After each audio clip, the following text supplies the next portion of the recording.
आम पाखे जे डाहाणे अच्छा आपंकर देखुवे अखिलेश शर्मा से होती पॉलिटिकल एडिटर एनडीटीवी इंडिया जे ब्लैक सार्ट पिंधि आ सार एपटे बस मो लेफ्ट डॉक्टर राकेश मंजुल जे हिंदुस्तान समाचार न्यूज एजेंसी सीईओ अच्छा आम आपन क्वेश्चन आंसर पूछा।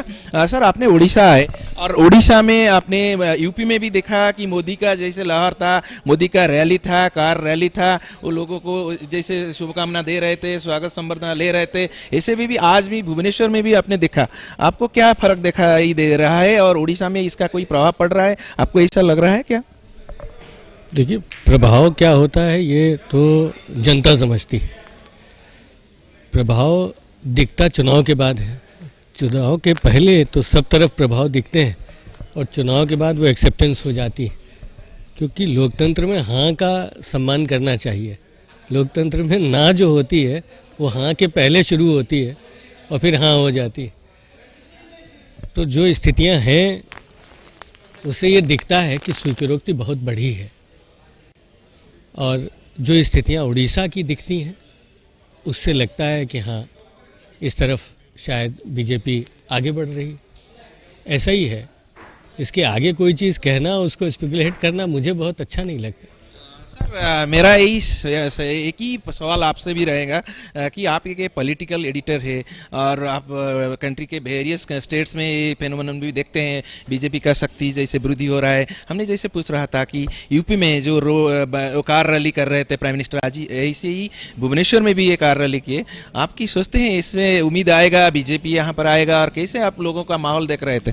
देखिए, अभी जो यहाँ पर जो स्थानीय चुनाव हुए थे, पंचायत के चुनाव हुए थे, उसमें बीजेपी को जिस तरह से कामयाबी मिली तो उससे बीजेपी के हौसले तो काफ़ी बुलंद है। उनको लग रहा है कि आने वाले जो 2019 के विधानसभा चुनाव है उसमें बीजेपी को इसमें कामयाबी मिल सकती है। लेकिन मुझे लगता है कि ये काम बहुत आसान नहीं होगा बीजेपी के लिए। इसके लिए उनको बहुत मेहनत करनी पड़ेगी, क्योंकि यहाँ पर पिछले 17 साल से नवीन पटनायक की सरकार है, उससे पहले बीजू बाबू थे, और बीजू बाबू की जो छवि है, लोकप्रियता है, उसमें कहीं भी कोई कमी उस तरह से है नहीं, और नवीन पटनायक को हमेशा उसका फायदा मिलता है। आज भी अगर हम भुवनेश्वर में सड़क पर निकले तो हम देखते हैं कि जो होर्डिंग लगे हैं तो उसमें बीजू बाबू का होर्डिंग बहुत ऊंचा है, उनके बगल में पीएम मोदी का होर्डिंग लगाया हुआ तो थोड़ा छोटा था। मुझे लगता है वो तो होर्डिंग से आप किसी की लोकप्रियता नहीं आंक सकते, लेकिन मैं इतना जरूर कहूँ कि नवीन पटनायक की जो ताकत है वो ज़्यादा ताकत बीजू बाबू की लोकप्रियता से आती है। अब भी 2 दिन बाद उनके जो निधन के 20 साल पूरे हो रहे हैं, पूरे शहर में उस तरह के होर्डिंग लगाए गए हैं, तो निश्चित तौर पर बीजेपी को अगर यहाँ पर अपने ताकत लानी है तो उसके लिए ज़मीन पर काम करना पड़ेगा, संगठन में काम करना पड़ेगा। लेकिन हाँ, आज जो रोड शो हुआ है पीएम मोदी का, उसमें जो भीड़ आई, जिस तरह के लोग आए, जो उनका रिस्पॉन्स था, मुझे लगा कि हाँ बीजेपी की लोकप्रियता यहाँ पर बढ़ रही है। पंचायत चुनाव उसका एक इंडिकेटर है, लेकिन जैसा मैंने कहा कि ज़मीन पर काफ़ी काम करना पड़ेगा। और जो धर्मेंद्र प्रधान बार बार कह रहे हैं कि दूसरी पार्टी से अगर लोग चाहें तो हमारे साथ आ सकते हैं, मुझे लगता है वो बहुत बहुत महत्वपूर्ण बयान है, इस लिहाज से कि बीजेडी के भीतर भी शायद कुछ आवाज़ें अब उठने लगी हैं नवीन पटनायक के कामकाज के तरीके को लेकर के। तो वो बीजेपी की कोशिश होगी कि वहाँ पर जो अगर थोड़ा बहुत भी असंतोष हो या मतभेद हो तो उसको अपने पक्ष में करने की कोशिश करे, लेकिन वो कितना कामयाब हो पाएगा इसके लिए भी थोड़ा इंतजार करना होगा। हमारा एक लास्ट क्वेश्चन रहेगा, आप भुवनेश्वर में रहे, एक ऐसा माहौल था भुवनेश्वर टाउन के बारे में, और क्या बोलेंगे आप?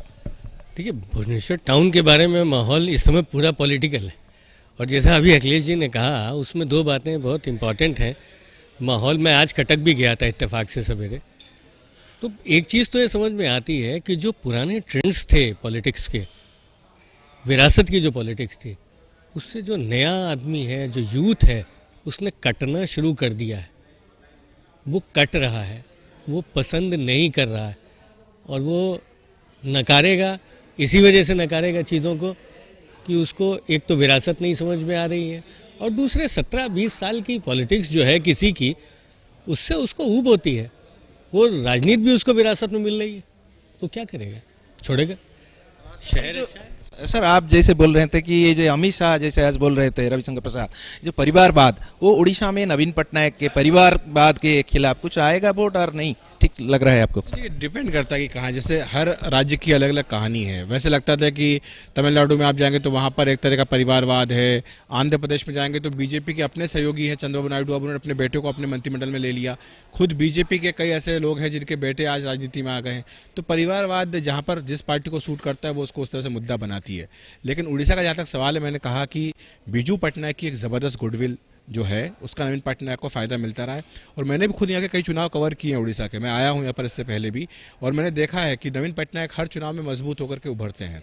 तो इसकी वजह यही है कि लोकप्रियता उनकी है। बल्कि जो पिछला चुनाव हुआ था तो उनका घर का नाम पप्पू है, उनको पप्पू बोलते हैं, और तब वो एक बड़ा ऐड चलता था, क्या पप्पू पास हो गया। तो उनसे हम इंटरव्यू करते तो हमने उनसे पूछा कि क्या पप्पू पास होगा, तो वो बड़े कॉन्फिडेंट थे कि हाँ बिल्कुल पप्पू पास होगा। तो उस वक्त पप्पू पास हुआ था। अब 2019 में पप्पू पास होगा या नहीं होगा, इसके लिए हमको थोड़ा इंतजार करना होगा। उड़ीसा को जैसे प्रायोरिटी दिया है बीजेपी, जातीय कार्यकारिणी किया है, इससे आपके पता चलता है कि कुछ प्रायोरिटी दिया गया है, उसका फायदा मिलेगा बीजेपी को? जी हाँ, मुझे लगता है बिल्कुल फायदा मिलेगा। जो जिस तरह से यहाँ पर बैठक की है उड़ीसा में, चूज किया इसको, उड़ीसा को भुवनेश्वर की जगह चुनी है, ये अपने आप में एक मैसेज है, संदेश है जहाँ की जनता को कि बीजेपी किस तरह से 2019 को लेकर के गंभीर है। और एक बात और जो तथ्य सामने आता है वो ये कि बीजेपी अध्यक्ष अमित शाह जब उन्होंने अपनी मेंबरशिप रिन्यू की बीजेपी की, तो वो उड़ीसा से लिए 2 साल पहले। तो वो भी दिखाता है कि किस तरह से अमित शाह जो है उड़ीसा को लेकर गंभीर है। उड़ीसा से 2 मंत्री हैं, आपके धर्मेंद्र प्रधान मंत्री हैं, ज्वेल ओराम मंत्री हैं, और दोनों मंत्री बहुत सक्रिय हैं, दोनों को बहुत महत्वपूर्ण महकमे दिए गए। एक आदिवासी विभाग के मंत्री हैं, एक पेट्रोलियम मंत्री हैं। और पेट्रोलियम मंत्री होने के नाते धर्मेंद्र प्रधान ने जो उज्ज्वला योजना है उसको बहुत इफेक्टिवली इंप्लीमेंट किया है। उड़ीसा में इस तरह की खबरें जमीन पर आती है। यूपी में जो बीजेपी को जीत मिली है उसमें भी उज्ज्वला योजना की एक बड़ी भूमिका बताई जाती है। तो इस तरह से बीजेपी ने काम तो यहाँ पर किया है। खुद धर्मेंद्र प्रधान कहते हैं कि जो लोक गरीब कल्याण की योजना है मोदी सरकार की, उसके लिए ये प्रयोगशाला है उड़ीसा। तो इसलिए बीजेपी कोशिश तो करी, लेकिन मैंने जैसे कहा कि संगठन कमजोर है बीजेपी का। यहाँ पर बीजेपी इससे पहले सत्ता में हिस्सेदार रही, आपको याद है कि नवीन पटनायक के साथ मंत्री थे, विश्वभूषण हरिचंद्रा जो है वो उप मुख्यमंत्री भी थे, तो वो काफी महत्व था। लेकिन बाद में दोनों पार्टियों के मतभेद हुए, अलग अलग हुए, और जिस तरह का हिंदुत्व का एजेंडा लेकर के उस वक्त बीजेपी चलती थी उसको वो नवीन पटनायक ने कभी माना नहीं। तो इसलिए अब देखना होगा कि बीजेपी विकास की बात जब कर रही है तो उड़ीसा के लोग, जो कि एक ऐसा राज्य जिसपे कि लगातार ये सवाल उठता है कि कितना पीछे वो चला गया है, हर पैरामीटर में आप देखें तो उड़ीसा, चाहे इतना लंबा शासन विपक्षी पार्टियों का रहा हो, लेकिन जो पैरामीटर्स हैं जरूरी विकास के, उसमें उड़ीसा पीछे नजर आता है। सिर्फ उड़ीसा नहीं, मैं बोलूंगा, इसको सिंगल आउट नहीं करूंगा, पूर्व के बाकी राज्य भी जो है वो पीछे नजर आते हैं। तो ऐसे में अगर उनको विकास की चाह है तो शायद बीजेपी उसको भुनाना चाहे। लेकिन नवीन पटनायक हमेशा ये बात कह सकते हैं कि देखिए हम तो अपनी ओर से पूरी कोशिश करते हैं, मगर केंद्र की सरकारें हमें कोऑपरेट नहीं करती है। तो इसलिए मैदान अभी खुला हुआ है। और अगर बीजेपी को यहाँ पर सत्ता हासिल करनी, तो जैसे मैंने कहा कि उनको दूसरी पार्टियों से लोग ला करके मजबूत करने पड़ेंगे। इसको आप एक फार्मूला बोल सकते हो, आप इसको एक शॉर्टकट बोल सकते हो।